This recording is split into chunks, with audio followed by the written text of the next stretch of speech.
What's up, everybody? Another episode. Got Tyler here, Collin. We are ready to go again. It's been a couple days. Time goes by fast, but we are gearing up now for the game this weekend, Iowa, Nevada. A game where I think Iowa just needs to go out and dominate to kind of boost some morale within the program and with the fan base. I mean, it seems like it's negative. Everything's just kind of just falling apart, and we kind of need this weekend. And if we walk out of this weekend not feeling good, then it's going to be a long year. And even if we do look good, I mean, yes, it's just one game, but like I said, at least it kind of boosts everybody up a little bit. So, Tyler, back again. What's going on, man? Hopefully you had a good day. We're recording this on Wednesday night. What's up? Yeah, what's up, man? Yeah, you kind of said it. I think we've had a couple of weeks now with quite a bit of negative talk around the surrounding the offense here at Iowa, and obviously this is the week to get back on track if there is such a thing, right? Yeah. So, yeah, it'll be interesting. We'll get into the game, and then obviously we'll talk about some other things that happened this week in the press and Yeah. and things that either you know probably kind of annoyed us, but we'll get to that. Yeah, well, we're gonna start with that, kind of the KF press conference from yesterday, and then we'll get into the Iowa Nevada preview and prediction, and then we'll do our mailbag. Got a couple questions, or more than a couple, but we got some questions, and then we'll get into our wager winners. I think last week or at this, did you go positive? I think you did. You went 3-2. Yeah. I went 2-3, so I didn't have as good of a, but I'm even so far this season. So we'll get into that here coming up. So let's start off first with Kirk Ferentz's press conference. I thought it was just, I hated it, and I was actually half tempted to make an emergency press or emergency podcast last night because I was so just frustrated with what Kirk had to say. He was dodging questions. He was not really giving any insight. I mean, I've been saying this for the last couple of weeks, how I hate how the media doesn't question some of the stuff. And they actually did yesterday. It was actually cool to see. And then you just saw Kirk just completely, like I said, Chad Leistikow. Yeah, yep. And we're going to get into that here soon. So for me, it was just him doubling down on what he wants. It was almost kind of like a giant FU to the fan base. We all know now he's going with Spencer Petras. I saw Tyler Kluver on Twitter say something about that he supports the decision of him going with Petras, and I get it, where it's like one of those things where, yeah, you're playing, it's the easiest game on the schedule. Give him one last chance. Maybe it will, I don't know. But the way I look at it is you need two bad performances. You need to give Padilla a chance. But I said it on last episode. I said, I can totally see Kirk sticking with Petras, mainly because if Padilla did look good, which I think any quarterback would look good going up against Nevada, it's going to look bad on the coaching staff's part, and especially Ferentz's part, not playing Padilla the last 2 weeks. So I figured it was going to be Petras. So I get where Tyler Kluver was coming from. I get kind of both sides, but I just think you're looking at the stats. You got to go with the other guy. Yeah, I 100% agree. I mean, like Petras, so like, isn't Tyler's Kluver's stance like he wants Petras to start because that way if he looks bad, then okay, then you pull him because it's the easiest game in the schedule or something like that? Yeah. It was more just like, you got to give, it, since it is the easiest game in the schedule, give him one more shot, against this team like this, But see if something can happen. But yes, and that's where I don't, I agree with him, but I don't, because it's like, well, it's easy. I mean, any quarterback should because look what does that do for this offense? What does that do? That gives him confidence that he can beat Nevada. Like, I don't need Spencer Petras to prove he can beat Nevada. If we can't beat Nevada on Saturday, yeah, we have worse problems. But my thing is, let's give the start to Padilla. Let's have it be his nice, clean warm-up game, 4 quarters of football, and see how he does. And we all expect him to do well against Nevada, either one of them. And I should say do well. I should put that in quotations because what is doing well? But look good, look clean, hopefully against Nevada.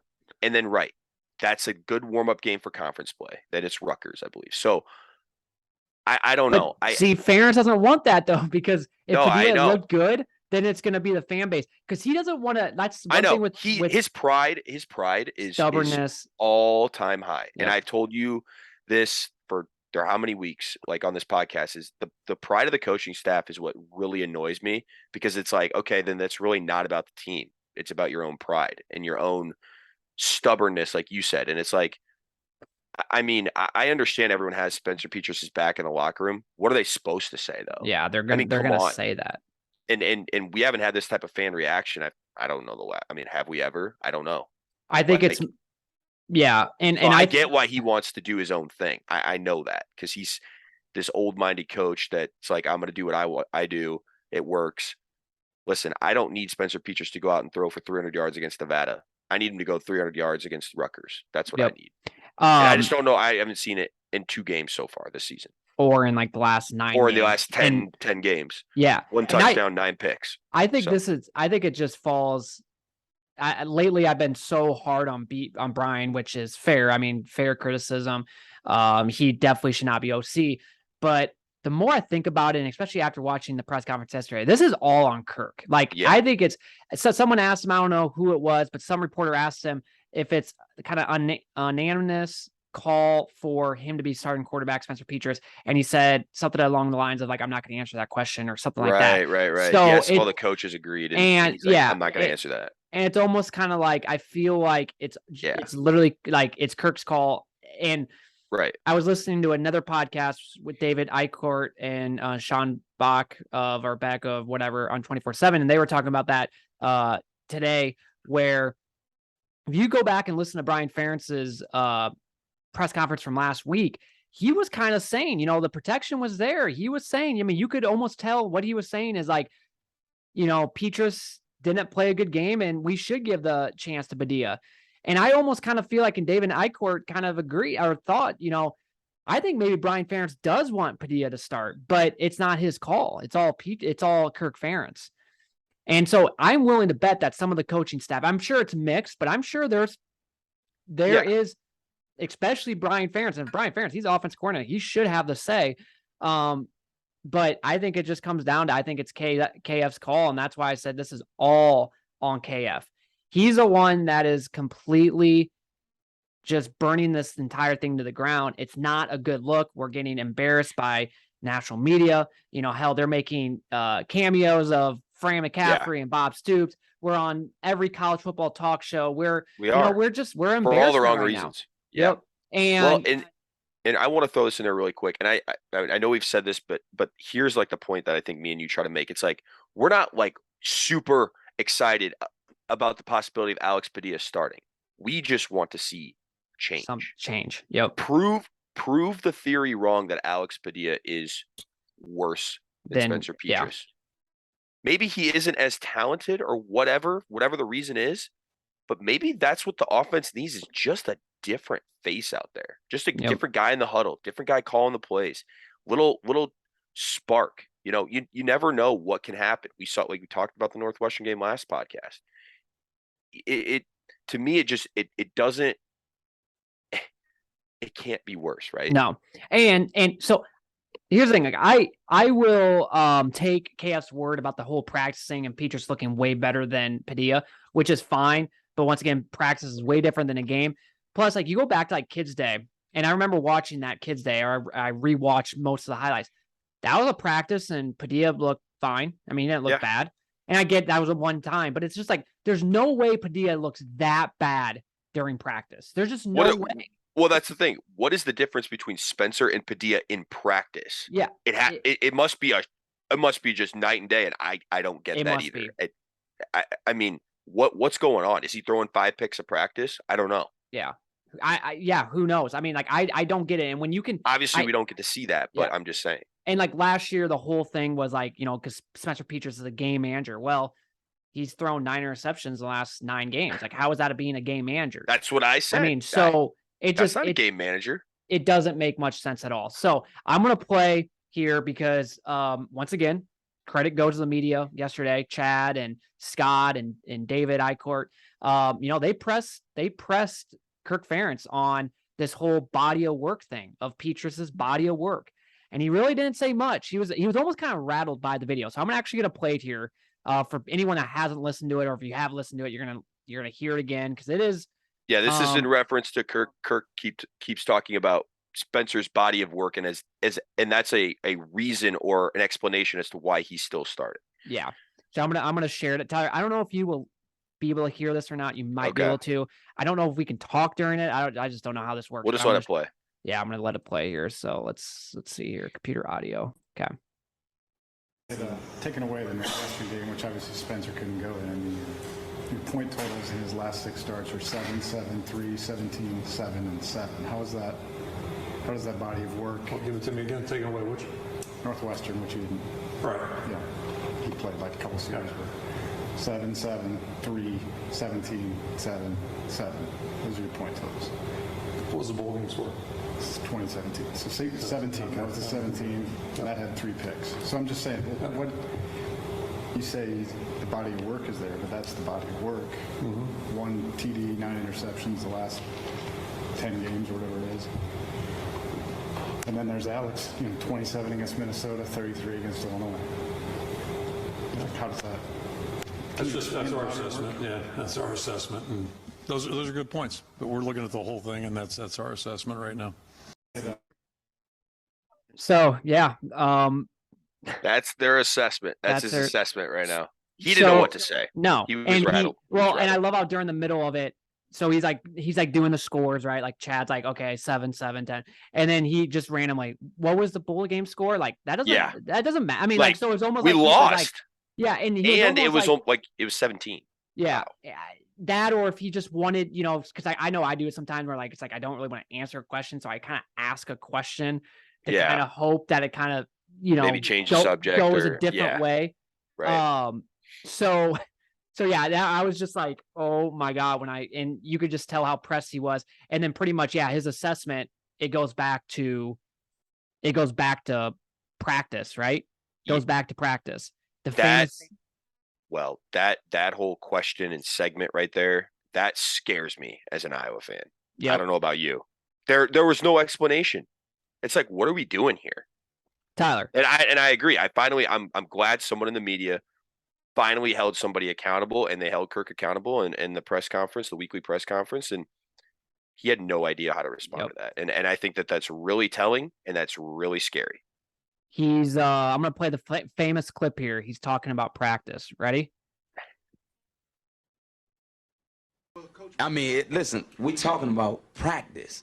Not a game. We're talking about practice. Not a game.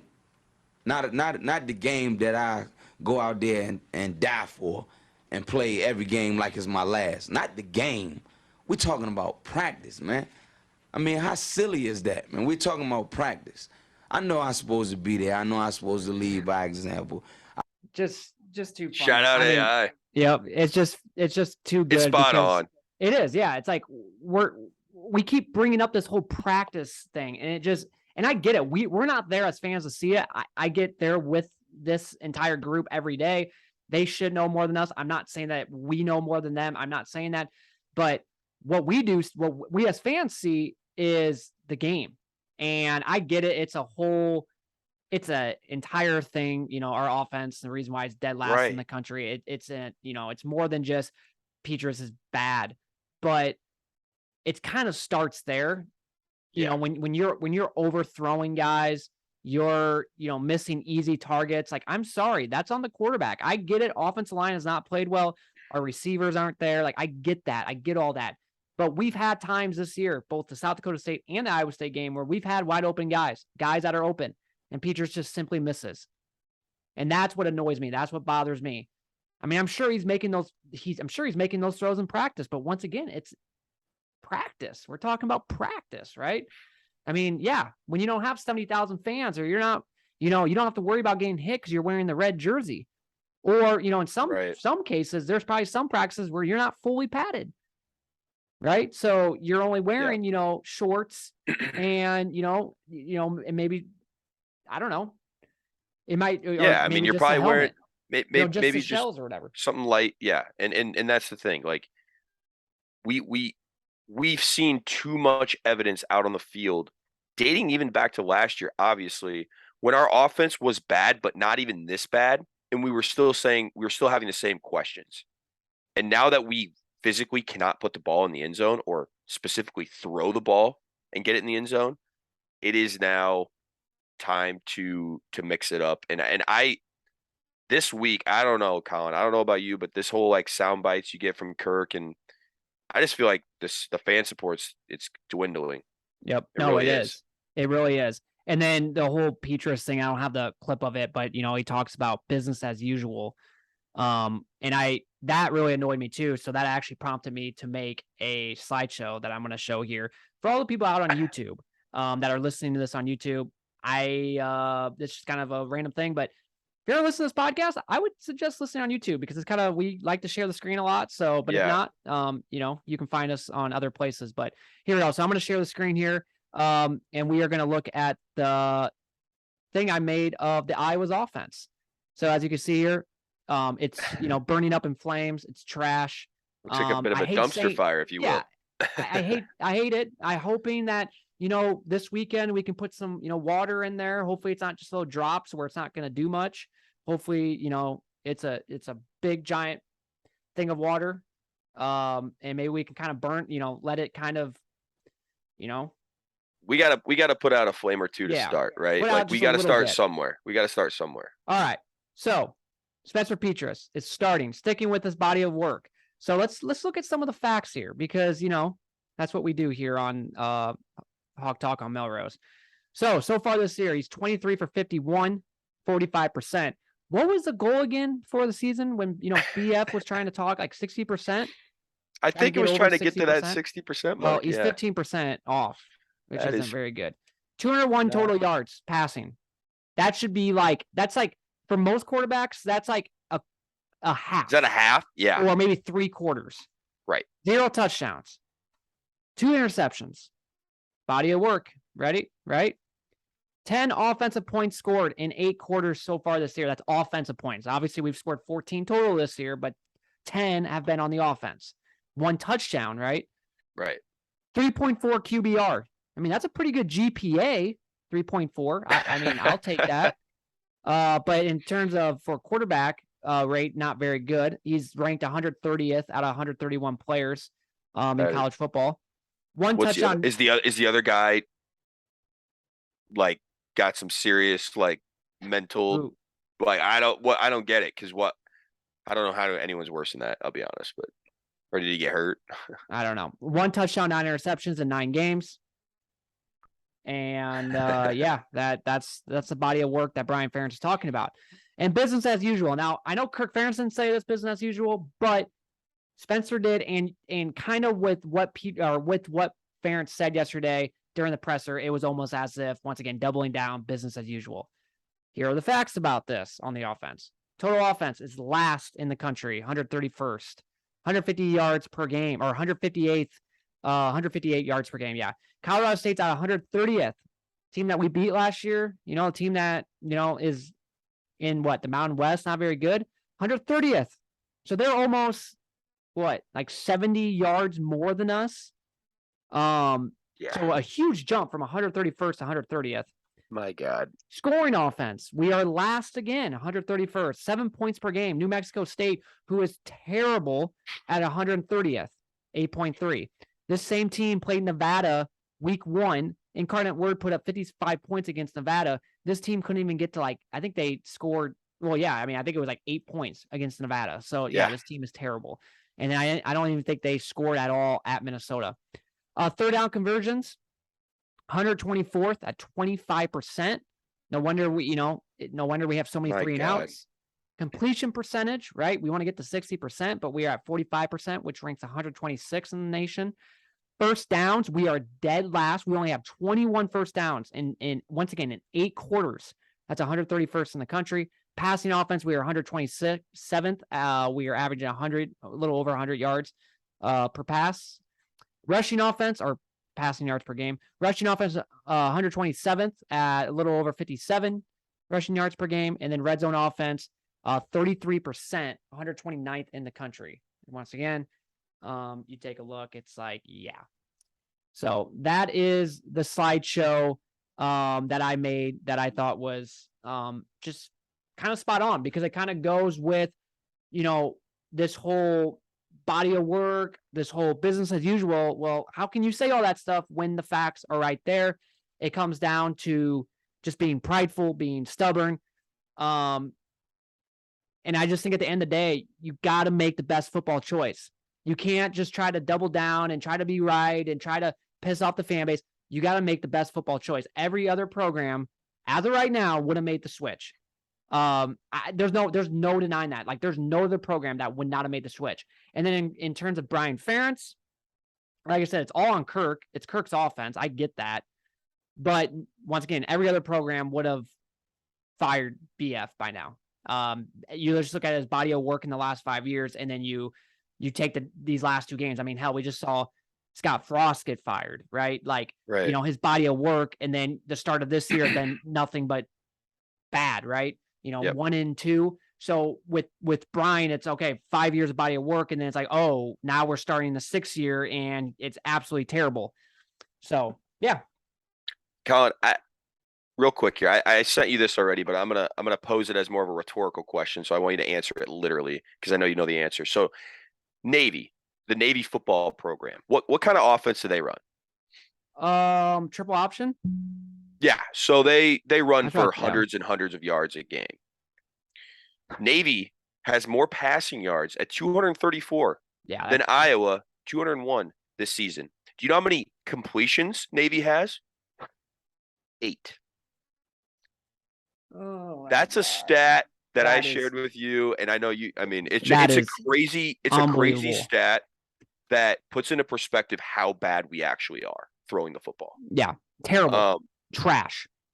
It's bad. And I had another thing on here, Collin, really quick. It's just basically a quote that summarizes just how pathetic this really is. So basically, Riley Moss came out and kind of defended this week, as a player probably should, his teammate and Spencer. So some offensive players apologized to defensive guys for their shortcomings and took responsibility for the Hawkeyes losing 10-7 against Iowa State last week. And Riley Moss said, I told him, it's not your fault. He said, it's a team game. It could have come down to us. We allowed a touchdown. If they didn't score a touchdown, we would have won the game. When you start getting into it, it's this person's fault, that person's fault. The team divides, and we're a lot worse because of that. That's not what we're trying to do. So I agree with the last part. I understand why he did it. But to have to justify yourself and to say that we allowed a touchdown, so we are just as responsible, is the dumbest thing I've ever heard, and it's the fakest thing I've ever heard.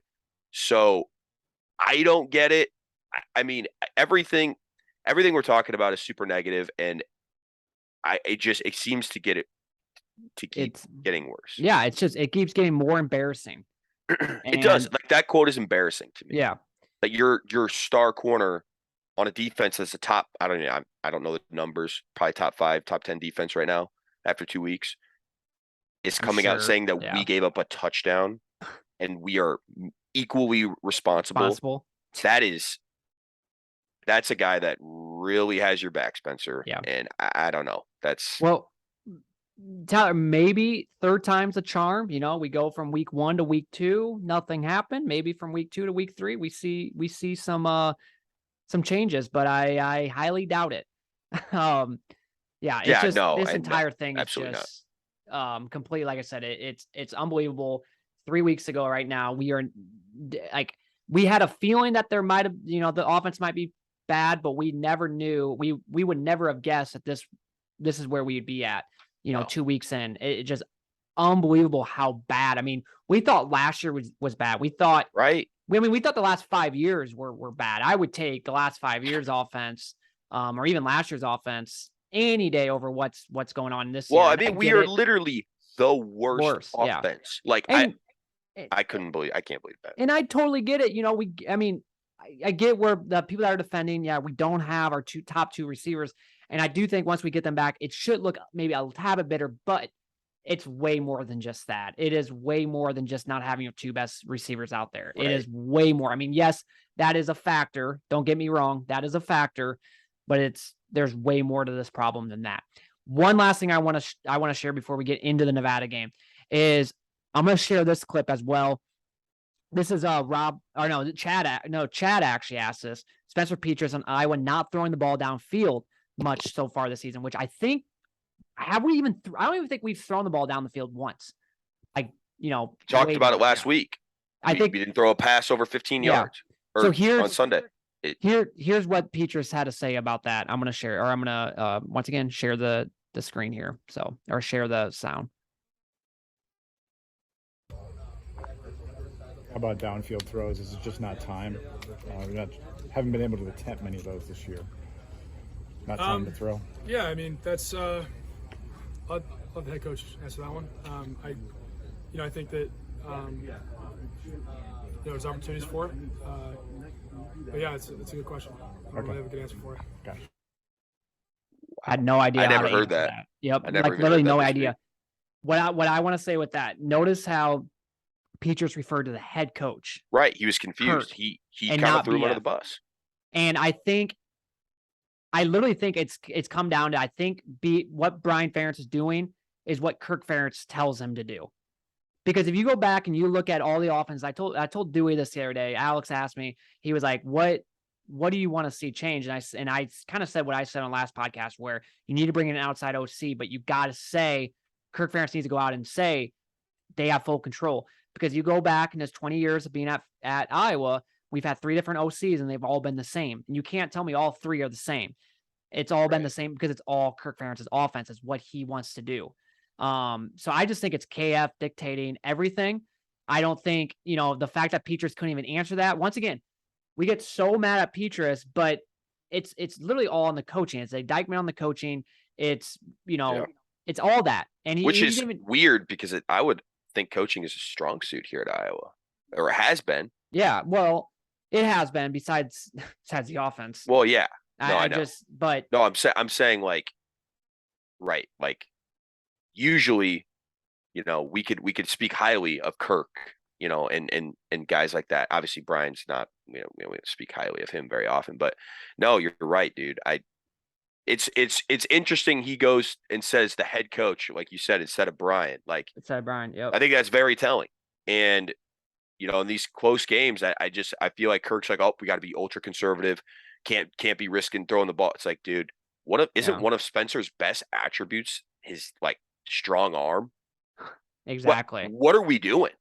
I mean, yeah. It's listen, I just asked the questions here. I obviously don't expect competent answers because clearly we're not getting that. So I just think that at the end of the day, yeah, I think we can keep having this discussion. I just think to wrap it up, it's KF dictating everything.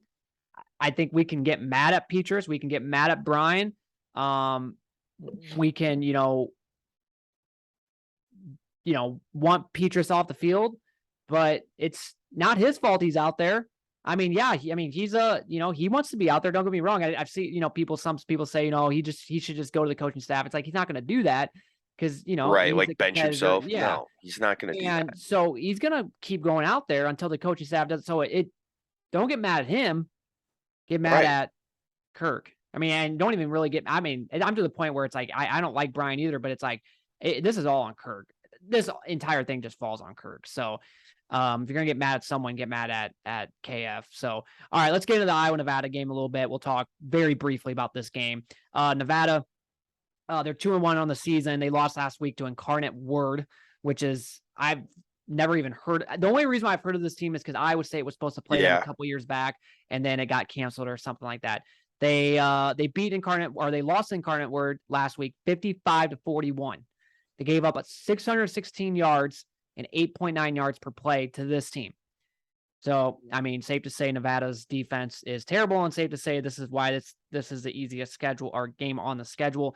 Nevada, they lost their coach from last year. I think he went to Colorado State, and with that, they lost a lot of players, a lot of transfers to Colorado State, or just a lot of guys going to the NFL. I think, Packers wide receiver. I didn't realize this, but Yeah, Packers wide Romeo receiver. Dobbs. Yeah. Yep, he's from Nevada. So they lost a lot of talent from last year. They prefer to run the ball. They've rushed 138 times this year to 86 passes, which once again I think we're pretty good at stopping the run, so that should help us. I'm not even really concerned about the defense at all. I'm not even. No. It's like, why even talk about the defense? The thing with Nevada though, with how bad their defense is, they do have I think it's a 12 or 9-2 turnover margin this season, which ranks third nationally. They have 7 interceptions, which is tied for most in the land. So for how bad their defense is, they do have a decent secondary that can turn the ball over. And I want to say that because it's like they don't really have a decent secondary, because when you give up that many yards to an incarnate word, your secondary can't be that good. But they are good at getting turning the ball over at least. So once again, this entire game, I think, is a tune-up game for a Big Ten play. I'm not saying that whatever happens, it's going to dictate the rest of the year, but at least if you can go out there and look halfway decent, number one, it provides a little bit of confidence. Because right now, I'm to a point where whenever the offense trots out on the field, I just automatically assume it's a 3-and-out, or I just automatically assume it's going to go bad. And I hate that. Like, I wish we could go out there. Like, for example, when the Vikings played the Packers this weekend, every time the Vikings went out there, even though not every single drive results in a touchdown or points, but you just felt good about, like, you felt good. Like, okay, like you felt like you had confidence that something good was going to happen this drive. Now, the defense for Iowa, I do feel that almost every drive. Like, I feel really good, and I love when the defense goes out there because they are a strong point. But I wish the offense, I could at least have just some sort of a feeling where it's like, okay, I feel good. I feel good about this drive, or I feel like we're going to score a touchdown here. I never feel that. I haven't felt that this year, and certainly didn't feel it last year either. And it really does suck. I think the point spread is -23. And speaking of which, we just had one of our buddies text, like, he didn't realize that the spread was -23. And I want to text him back and be like, you don't realize how bad Nevada is. I mean, that's the reason. I'm not saying that we're going to cover, but it goes to show how bad Nevada is. I mean, they are a terrible team, but they are 5-0 against the spread in the last 5 road games. So it's one of those things where if I was going to bet this game, I'm not going to. It's like, do I bet Nevada +23? And if I lose, well, that means that we must have done a decent job. I mean, it's like one of those things. I don't know. And the under 6-0 in the Hawkeyes' last 6 non-conference games. And I know we'll get into the pick'ems. I know you took the under, and that's not a bad bet either, because it's like, until we see it, and the trends are 6-0, so got to go under. So I just think at the end of the day, this is a game. I said at the beginning of this episode, they just need almost just like a blowout to boost the morale inside and outside the facility of Iowa football before we start Big Ten play. Because like I said, if we can go out and let's just say, and I'm not saying this is going to happen because I just don't see it happening, and hopefully, we go out and we actually do dominate and our offense actually looks decent. Not saying the year is just like automatically, okay, magically different, but at least like going into like the Rutgers game, I'll feel a little bit better. Because if we look shitty again, man, like how can I feel any sort of confidence going into the Rutgers game? And if I don't feel it, how can the players feel any sort of confidence? So we need this game. We need it, Tyler. We need to win by a good margin to at least just get something back. So I'm just gonna say Iowa wins 30-3. And man, that might almost be too many points. That's just me going off of 3 touchdowns and maybe 3 field goals. And that almost feels like too much. I don't see Nevada scoring more than just maybe a field goal. I don't think if South Dakota State can't score a touchdown, if Iowa State struggled, I don't see how this Nevada team is going to be able to put any points up on the board. So I see maybe getting 1 field goal because maybe we get an interception because maybe Petras does something stupid or a fumble and they're already in plus territory. So Iowa 30, Nevada 3. All right, Tyler, let me hear yours. All right, so we were pretty dead on. I have it 27-6. So a couple of opportunities to maybe get in field goal range for Nevada. They have a really good kicker. I didn't know that. Yeah, nominated to like the best kicker award. So I tacked on 2 field goals. Maybe they get in range. Yeah, I don't know. Maybe something like that. I don't know. I'm not going to predict Iowa to go over 30 until I see it. So this is the week to do it. Yep. And yeah, if you can't do it this week, you can't ever do it. So it's the easiest game on the schedule. What you were referencing though, I think we need to kill this team. Absolutely killed Nevada. I think like if 40 we only, to nothing. Yeah, like if we won like 24-3 or 6, like yeah, we won, we put up 20, but like even 27 that to 6 is a boring, gross score to me. Like I hate that score. I'm gonna go with it because our offense has not done jack shit all year. Yeah. And until I see it, I can't be unrealistic about it. But I really think 40, 45, nothing would do a whole lot of confidence, a whole lot of good for this team. Maybe it's all looks for Rutgers. Maybe it's, what has really changed? I don't know, because you're playing such an easy team, but at least you can say that they have confidence going into Big Ten play, like you mentioned. Yeah. And yeah, I'm hoping, I'm obviously going to the game. Tyler, I wish you were going. You have a wedding this weekend. A wedding this weekend. I'm to the point where like I'm not even really excited to go now. Well, once we get closer, I get there tailgating. It's a night game. I mean, and I will say, like, I am interested to see, have we progressed? Have we done anything? Will we do anything different? Yeah. I mean, some of those questions I still am interested to find out. And as at the end of the day, trying to be positive here, the season isn't over. I mean, like, losing, I would say it sucks. We haven't done it since, 2014. So it's been so long and I don't really remember the feeling of, just kind of starting the season off, having a loss. But, you win it's the Big Ten conference is where it all matters. And so, and I think that's why me and you really want to see Padilla, because we've seen how our offense is right now and it's not good. And we might still be having that little sliver of hope that we could maybe compete in the Big Ten with our defense, with our special teams. And if our offense is just mediocre enough, we could maybe win some of these close games and actually compete in some of these games where right now I just don't feel that we're going to be competitive. Well, I will say this: maybe it'll turn it around this week. I don't know. We keep thinking like, okay, when's it going to be when Padilla plays? And I think, okay, I'm going to say this because I've had no confidence last 2 weeks, but I do think if like the first half, if Petrus looks really bad against this Nevada team, then you have to put in Padilla. Like I don't care what happens, you have to put in Padilla. If Petrus looks bad and Padilla doesn't get in this game, you might as well just say Petrus is the starter until he gets injured. Yep, exactly. So. All right, let's get into the mailbag here. We got some questions here. The first one from Jake. Knowing what we know about the Iowa team after 2 weeks, not good, but especially the offense, what is your guys' expectation as the season progresses? So start with what you want to say. I mean, I would say kind of what I just said. Like, I guess it depends on if we can actually make adjustments, if we can get guys healthy, and if Spencer continues to play as bad as he does, are we going to make a change? Yeah. Right now, obviously, it's not looking great. I mean, if we continue to be the worst offense in college football, we are not getting to 6 wins. We're not going to become bowl eligible. I will say that right now. No. Because if you didn't listen to the last episode, go back and towards the end we kind of go through the schedule and we're like, I see the Nevada win, I see maybe Northwestern at home, maybe Illinois on the road, but then the rest of the games, it's like, if we don't improve on There's offense, still we're teams not putting up points. We're not beating these teams. We're not beating Michigan at home. We're not, I never, I shouldn't say for the Michigan game, but the Ohio State game, I always chalk that up as a loss. So like that, but the Michigan game before the season, I actually felt pretty confident because I thought, we both did. We're at home with our defense, and this is when I thought the offense would be decent or a halfway decent average, and I thought, maybe we have a chance.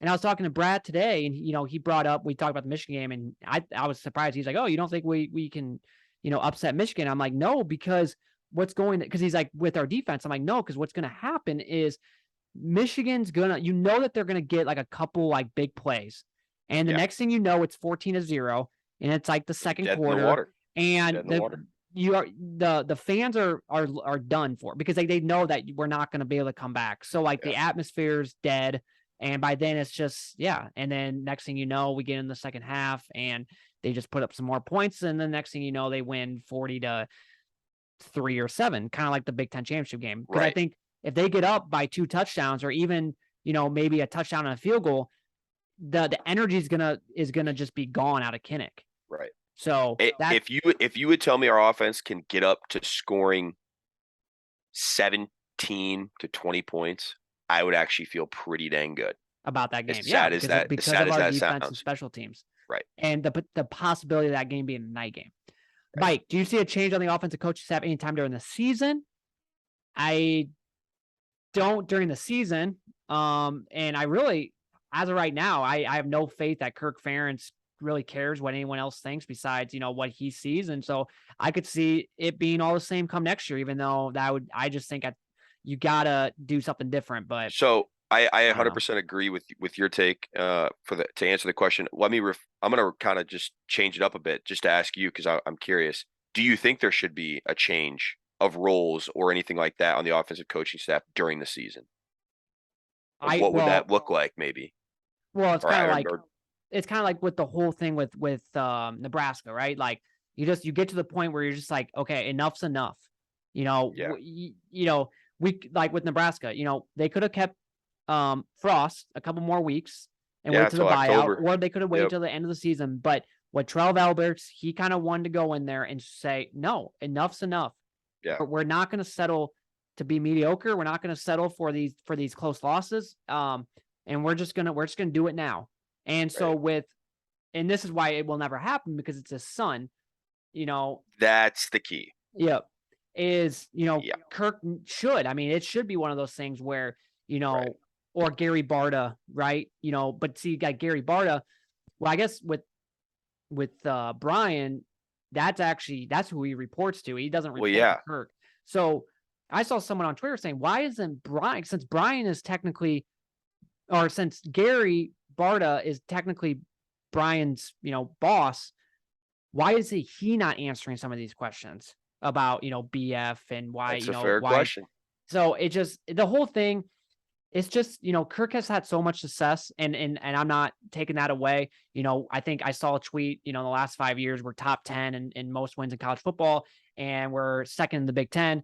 So yeah, we've won a lot and all that. So I can't dispute that, but it's just, so I'm not asking for much. I'm just asking, and I think the entire fan base will agree, we're just asking to be decent on offense. Yeah, we're not talking about the entire team here. And we're not actually talking see about a little bit of a change. Right. Because from week 1 to week 2, we didn't see any change. It was the same thing from 2017 to 2018, from 2018 to 2019, from 2019 to 2020. I mean, it's the same thing every single year. We had an episode, maybe the second episode this year, where we went back and looked at each year and what we finished rank wise on the offensive categories. And it was like the best was like, it was like 70, 80, 100. It's just like, okay, when is this going to all change? John, what will it take for Padilla to at least get a chance to see what he can do? I think I said it before. If Petrus has a terrible first half, I think he'll finally get the nod. That, or if Petrus gets hurt, I think those are the only two things. I think if Petrus looks semi-decent, we're not seeing Padilla the rest of the year unless Petrus gets hurt. 100%. That or the Kirk swallows his pride and actually wants to change and see what he can do. But I agree, either it'll be an injury or this next game Spencer comes out and plays a terrible first half. Then I think you see him. But if you don't, 100% wait for an injury, unfortunately. Drake, Petrus looked a lot better the final 2 drives versus Iowa State, all shotgun formations. Why not more shotgun and less behind center for Petrus? Which I get that, because especially with the offensive line play, how bad the offensive line play is, it's not very good. But I will say this, so the only reason why I think he looked better those final 2 drives is because it's just like in any offense, when like hurry up the final 2 minutes or whatever. It always seems like teams like just drive down the field pretty easily. You get like that easy 10-yard pass because the defense is playing just so safe, right? And so I think that was a little bit more to do with why he looked better the final 2 drives. But I do agree with the shot, like being more in shotgun, spread teams out, right? Well, and as much as he talks about footwork and stuff, if you're under center and you're doing all this play action and drop backs and everything, your footwork has to be pretty good. So maybe it eliminates some of that. I don't know. Exactly. So I definitely agree. And another thing with being behind center is more times than not, it's I formation. It's, with it's very and predictable. everything's just so everybody's Condensed. Yep. Condensed in. And so, yeah, I like the idea of way more shotgun. I think it would definitely help. Ben's question here. What's worse, watching paint dry or watching this offense? I would say probably maybe watching paint dry. I think that's we're to the point where watching this offense, you almost want to put a bag over your head and tie it. And yeah, I mean the only reason I would say watching paint dry is worse because Iowa's offense is so bad that it's almost like, I might as well. I kind of want to watch and see how bad they are. Yeah, that's true. It's almost to the point where, that's why That's the only reason I'm watching. Like, Yeah. can it get worse? Like, that's one of the main reasons why I'm pumped for this weekend. It's not really so much to go there. I'm just ready to, see if it's, hopefully we can improve, but right. you This know, the team is it going to be more, is it it going to be another day of just laughing at how bad it is? Yeah. I'm to the point where, I'm starting to just like you said, just laugh more than just get mad about it. Cause it's just so Right. funny how bad it actually is. Yeah. Nick, last question, Nick, Cooper DeJean at quarterback. What could go wrong? Nothing. If I was coach, I would probably do it because anything can be better than what we have. But once again, we talked a lot first 40 minutes about KF and how stubborn he is and how, and it's his way or the highway. So I don't think that would ever happen. I think the only way that would ever happen is if like all three quarterbacks like just got hurt and we had no other option. Right. Yeah. No, knowing Kirk, and there's no way. And I'm assuming Nick probably knows, like we've talked about, I think on the podcast, like he's a former quarterback, so it's not like totally out of the realm of possibilities that he could do that. And he was a good quarterback too. And he was athletic as F. So and you see that when he plays defense, like he is a multi-sport athlete, like he's super athletic. Like, no, I honestly, it's sad to say, I seriously think he would be a lot better than Spencer. He would. Though. Now he is. That question is kind of a joke, but it's really not in a sense. He's been doing good on the defensive side, so I can't get wrong there. And he probably would look bad on offense because of how bad our offense is. But that, and with the news of, which sucks, by the way, Jamari Harris out for the year. Jamari Harris, yeah. So that kind of sucks because that kind of puts a dent in the whole, now Terry Roberts is going to obviously, which is fine. I love scary Terry. But then you almost need Cooper DeJean on the defense now. It went from like, well, we don't really need, we'll have Jamari and we'll have, Terry Roberts. What happened? What was wrong with Jamari? I no idea. He just said he was out medical. For the year. Yeah. Yep. So out for the year. So, but yeah, that is our mailbag. Once again, you can submit your questions. Just DM us on Twitter, YouTube comment, whatever the case may be, and we will answer them on the second episode of each week. So it's always kind of fun doing that. All right, let's get into wager winners before we kind of wrap up this episode, and we'll just kind of go. Well, I'll start with you, but first we'll just give I'm 5-5 for the season. Tyler, you're 4-5-1. So let's we both need to have a good week here. It's not like we're doing terrible. I mean, we could be 0-10. So we're at least getting some wins, but we definitely need to had a little bit of a bounce back week last week, so hopefully we can keep the train rolling here. So I've got to start it off Nevada at Iowa under 39. Until I see that Iowa is going to just drop 40, I'll believe that when I see it. I believe defense, special teams is going to be on full force again. Yep. And then the Iowa offense, I believe I had them at 27. They might get to 30. I don't think Nevada's going to score. I don't think Iowa. I mean, I hope and pray that I'm wrong, that they put up more than 27, what I predicted. But until I see it, I'm not going to predict it. I bet the under last week, and that was clearly a win, and I'm going to do it again this week. So under 39. Colorado State at Washington State. I've got Washington State -17. This is a team that just beat Wisconsin last week. So could be a little bit of a letdown game, but I think at home they can get it done. Fresno State at USC. I got USC -11.5. I don't know. Fresno State has I think a decent offense, and they're always a decent-ish team, but the way USC is playing right now on offense, I think I'm going to take them.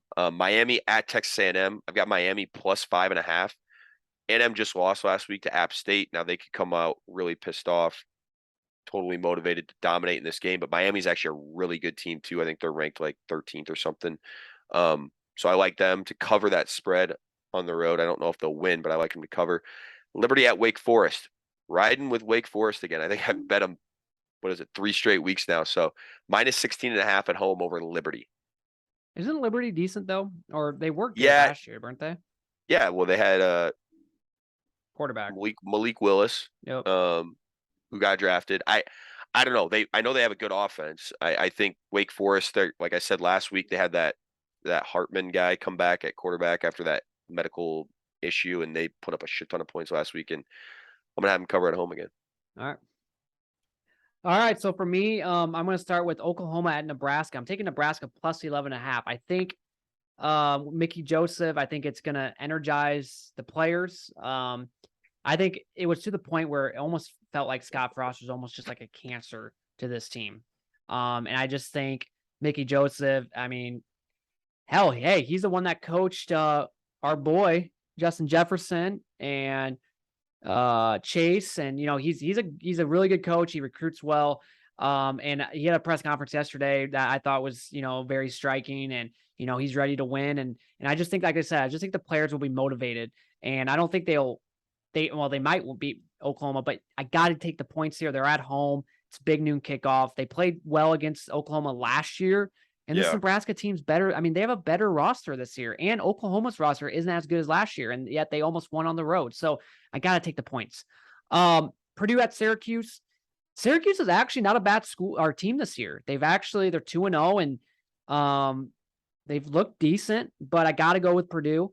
Big Ten school. There's really no points, it's just pick them. Got to ride with Charlie Jones, right? As much as I hate saying that, but no, I think Purdue, with their offense and I don't know. I just think with their offense and then their decent defense, they should be fine. Ohio at Iowa State. Iowa State, coming off, a huge win at Iowa, so it could potentially be a letdown game. But I saw a stat where Ohio is like ranked one of the worst teams passing defense, and Iowa State, obviously, with Xavier Hutchinson, likes to throw the ball. 18 points really isn't that much. I think last week Ohio played. Who did Ohio play last week? Did they play Ohio State? I forgot who they played, but let me look who they played, because I think they lost. No, they played Penn State, and they lost 46-10. Yeah. So, they got killed. I mean, Iowa State should easily be able to win this game, fairly easy. BYU at Oregon. Now, I took Baylor last week against BYU. This week I'm going to take BYU because I lost last week. Plus 3.5 at Oregon, so you're giving me some points. This will obviously be a tough game on the road, but got to go with them. BYU's ranked too. They are. Well, no, they're ranked like number 9 in the country. Yeah. Oh, Oregon's ranked 25th. And then Kansas plus 10.5 or plus 10 at Houston. Never would I ever thought I would ever pick Kansas, but they are 9-0 against the spread in the last how many games. And Houston's a good team, don't get me wrong, but once again, just give me the points here. I'm not saying that they will beat Houston. They went on the road last week and they upset, West Virginia on the road. So let's carry that momentum and let's get a win. So and win that bet. So I'm ready to go 5-0. I know you are too, Tyler. Right. Not saying we will, but let's hope. There's always, I need a good week. Yeah. I need like a 5-0, 4-1 type of week to kind of jumpstart me here. I need to start, instead of, wager winner or with wager winner, instead of doing college football, I need to start doing NFL, because I actually had a pretty good week 1 last week of NFL. I hit almost all my bets besides one. And the one was the Cowboys. The freaking, took them in a teaser. I could have told you that. Well, I took them in a teaser plus 3.5. I know. I thought, what could go wrong there? Hell, they might even win this game. A broken hand. But the offense just is like Iowa's terrible. Broken thumb by Dak. Yeah. So that was the end of that. So it was a good week 1 of NFL. Love NFL. Started last Thursday with the Bills Rams. It wasn't really a good game, but it was awesome seeing how good the Bills are. I mean, I like the Bills. I mean, they're just I'm hoping that they and as a Vikings fan, and I'm in your guys' fantasy football team, selecting Justin Jefferson first overall. Man, it was good to see him in that type of role that I'm used to seeing Cooper Kupp in. So yeah, I was just gonna say that too. Like the Packers Vikings game, there's a lot of storylines in the NFL. After week 1, you could almost make a podcast about that. And like I said, I'm getting to the point where I love the NFL. But yeah, that was an impressive win with Vikings. I think the Packers are fine. You look at last year, they lost like 38-3 or something week 1. But there's definitely going to be some problems with Aaron Rodgers and this young receiving core. I think there's going to be a lot of growing pains.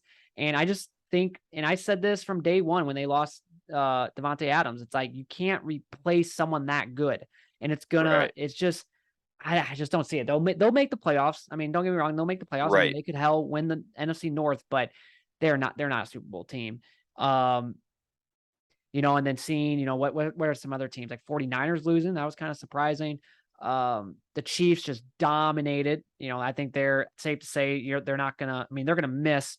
What's his name? Tyreek. Yep, they're gonna miss Tyreek, but I don't know. I think they'll be just fine. Andy Reid's a great offensive mind, and he knows how to utilize Patrick Mahomes and his, the weapons that he still has. Exactly. So. And then seeing the Broncos lose against the Seahawks. I mean, I never would have thought that. That was another bet that I got wrong. I bet. Also, yeah, and I was gonna say real quick, how much better is Monday Night Football now? Oh, the announcers. 100% better. Old Fox announcers. Yep. And I had people give Troy shit Aikman about Joe Buck, but like, it's so much more enjoyable to listen to. It is. It really and is. honestly, like, and with Sunday Night Football, it sucks not seeing Al Michaels, but I do like Mike Tirico. I think he's a good commentator. So, and then tomorrow night we got I guess you guys are listening to this on Thursday, so it will be tonight.